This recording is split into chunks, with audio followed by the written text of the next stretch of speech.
बनाते हैं। जैसे माता लक्ष्मी और कुबेर दोनों को जब वैभव की जरूरत पड़ी, धन की जरूरत पड़ी, संपदा की जरूरत पड़ी, तो भगवान शंकर की उन्होंने हजारों वर्ष तक आराधना की, हजारों वर्ष तप साधना।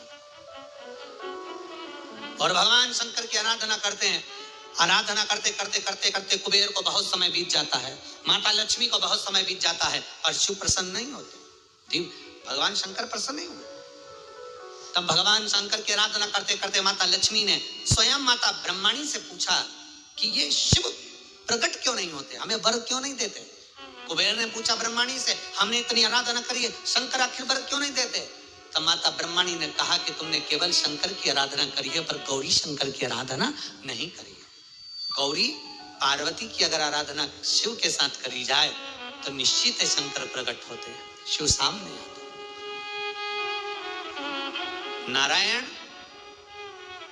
और माता लक्ष्मी, लक्ष्मी को आमंत्रित करते हो नारायण रह जाते हैं, नारायण को आमंत्रित करते हो लक्ष्मी रह जाती है, ब्रह्मा को आमंत्रित करते हो ब्रह्माणी रह जाती है, ब्रह्माणी को आमंत्रित करते हो ब्रह्मा रह जाते हैं, इंद्र को आमंत्रित करते हो तो इंद्राणी रह जाती है, इंद्राणी को आमंत्रित करते हो तो इंद्र रह जाते हैं। पर शिव महापुराण की कथा कहती है केवल एक शंकर ऐसे हैं जो माता पार्वती के साथ कदम से कदम मिलाकर आगे बढ़ते अपने भक्त के दरवाजे पर पहुंच जाते हैं। गौरी शंकर की आराधना। तो लक्ष्मी जी बोली मैं इतने समय से शंकर को जल चढ़ा रही हूं, मैं इतने समय से शिव पर जल चढ़ा रही हूं, शंकर प्रसन्न नहीं होते।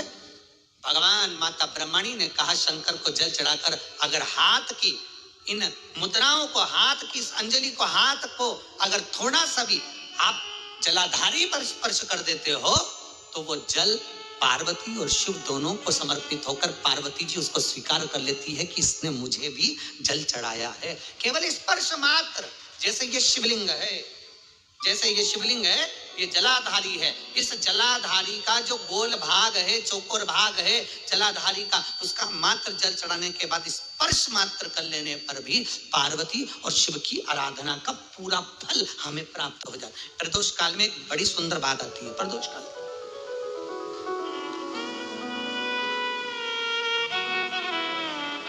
आप में से कोई प्रदोष का व्रत करते हैं? करते हो आप लोग? ठीक है। कितने लोग हैं जो नहीं करते? हाथ उठा लो। ठीक है, नहीं करते ना, कोई बात नहीं, रख लो, रख लीजिए।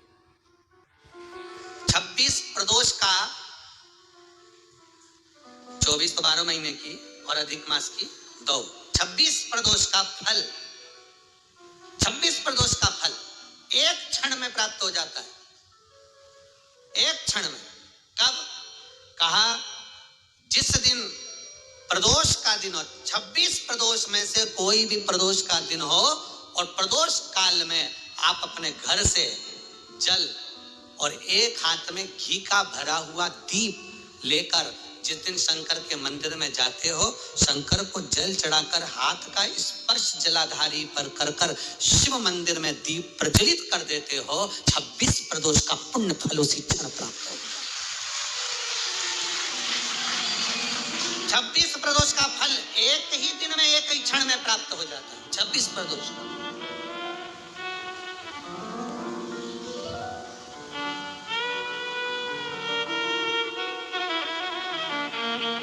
अब कई माताएं कहेंगी गुरुजी हम तो इतने साल से प्रदोष कर रहे हैं और तुमने इन सबको एक ही में निपटा दिया, एक ही बार में पूर्ण करा दिया है। हम इतने साल से कर रहे हैं, वो क्या? देखो तुम सब व्रत कर रहे हो ना, तो ये आजकल की जो नवयुवक पीढ़ी है ये हो सकता है व्रत कर पाए ना कर पाए। आजकल की जो नवयुवक पीढ़ी है, बहुएं हैं, बेटियां हैं, नौकरी में, सर्विस में लगी रहती हैं, दिन भर उनको मानसिक टेंशन भी बना रहता है, घर परिवार सब देखना, करना, ये करना, वो करना, तो हो सकता है इनका प्रदोष व्रत नहीं हो पाए। तो पर ये भूल से भी प्रदोष के दिन, किसी भी प्रदोष में अगर शंकर के मंदिर में घर से जाते समय जल और एक घी से भरा हुआ माटी का दीपक बाती लगा हुआ लेकर चलेगा और शिव को जल चढ़ाकर पार्वती के स्पर्श कर कर दीप प्रज्वलन कर दे, बाबा को विनय कर दे, पूरी 26 प्रदोष का फल प्राप्त हो जाता है। उन बैठो, उन बैठो। नहीं है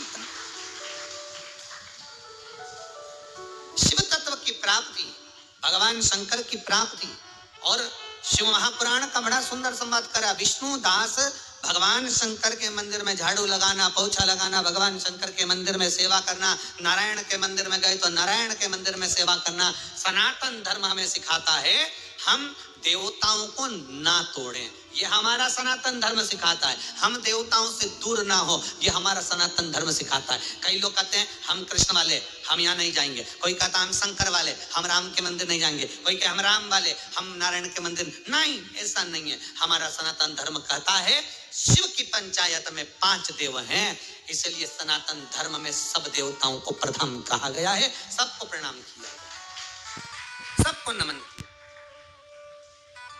कभी भी किसी भी देवता को नीचे नहीं दिखाया गया कि राम बड़े कि कृष्ण बड़े कि शंकर बड़े कि ये बड़े कि वो बड़े। किसी पुराण में विष्णु पुराण पढ़ोगे उसमें भगवान विष्णु को प्रथम कह दिया गया। वेद व्यास जी ने शिव महापुराण में शंकर को प्रथम कह दिया गया। राम कथा सुनोगे तो राम जी की प्रथमता कही गई, कृष्ण कथा सुनोगे तो कृष्ण की प्रथमता कही गई, देवी भागवत सुनोगे तो देवी की प्रथमता कही गई। प्रत्येक पुराण में देवता की प्रधानता कही गई। कई लोगों के मन में संशय हो जाता है कि जिसने पुराण लिखा उनको ये सब चीज सोच लेना थी, कम से कम एक को प्रथम कर देना था, बाकी कोई दूसरा तीसरा चौथा कर देना था। पर जिसने पुराण की रचना करी उसकी चित्त वृत्ति में कोई ऊपर कोई नीचे नहीं था, इसलिए उनको वेद व्यास जी कहते हैं। उन्होंने सब देवताओं को सम कहा है, सब देवताओं को सम कहा है, उनके अंदर भेद नहीं है।